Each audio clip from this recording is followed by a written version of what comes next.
زندگی میں کبھی احیاناً کبھی کبھار اگر زبان سے جھوٹ نکل جائے مزاح میں یا ویسے تو اس کی فوراً توبہ کرنی چاہیے۔ جب کوئی شخص جھوٹ بولتا ہے اس کے منہ سے بدبو نکلتی ہے، اللہ کے فرشتے 1 میل دور تک چلے جاتے ہیں، رحمت کے فرشتے، اور اگر پھر بولتا ہے تو 1 میل اور چلے جاتے ہیں پیچھے۔ لوگ کہتے ہیں کہ ہمارا کاروبار خراب ہو گیا، گھر سے برکت اٹھ گئی، تو اس کا سبب یہ سمجھتے ہیں کسی نے تعویذ ڈال دیے۔ میاں جھوٹ چھوڑ دو، رحمت کے فرشتے نیڑے آ جائیں گے، تمہارے گھروں کے دور چلے گئے۔ تم نے گھر میں تعویذ باندھ دیا، گھر میں ہنڈیاں بھی الٹی لٹکا دی، تم نے جو ہے وہ بتیاں بھی جلائیں گھر میں، تم نے بڑا کچھ کیا لیکن جھوٹ نہیں چھوڑا۔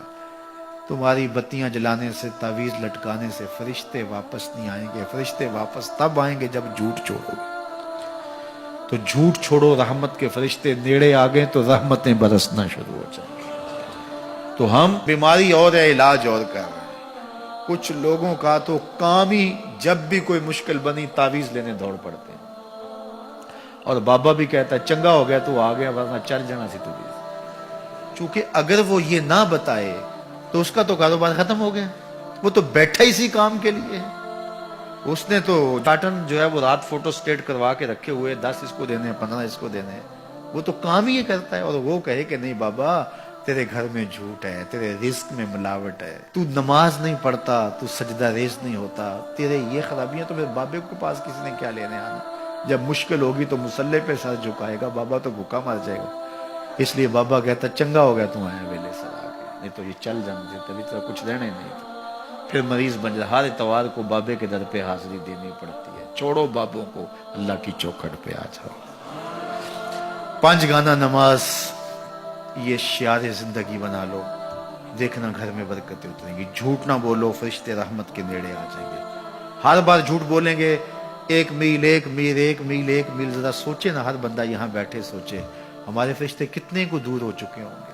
سویر سے لے کر جھوٹ ہی جھوٹ، روز کتنا اور پیچھے دھکیل دیتے ہیں۔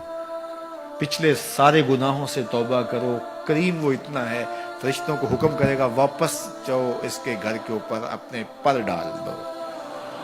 یا اللہ اس نے تو بدبو دی اور ہم یہاں تک آئے، کہا توبہ کر دیا، اس گھر میں خوشبوؤں کے بسیرے ہو گئے۔ تو جھوٹ سے توبہ کرو، یہ علامت ہے نفاق کی۔ تھوڑی سی تکلیف ہوتی ہے، جو بندہ عادی جھوٹ ہوتا ہے اس کے لیے وہ چسکا لگ گیا ہوتا ہے نا جھوٹ بولنے کا۔ نشہ لگ جائے کسی کو تو نشہ اتنی جلدی چھٹتا تو نہیں ہے، حالانکہ وہ خود بھی جان رہا ہوتا ہے کہ برا ہے۔ گھر کے برتن بیچ دیتے ہیں نشے والے، لیکن اس کے باوجود چھٹتا نہیں ہے۔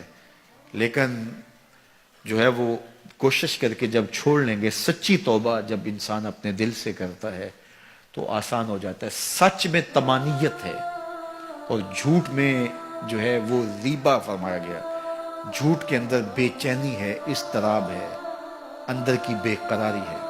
اس لیے سچائی کی طرف آؤ۔ دین کی بات پھیلانا صدقہ جاریہ ہے، ثواب کی نیت سے ویڈیو کو شیئر ضرور کیجیے۔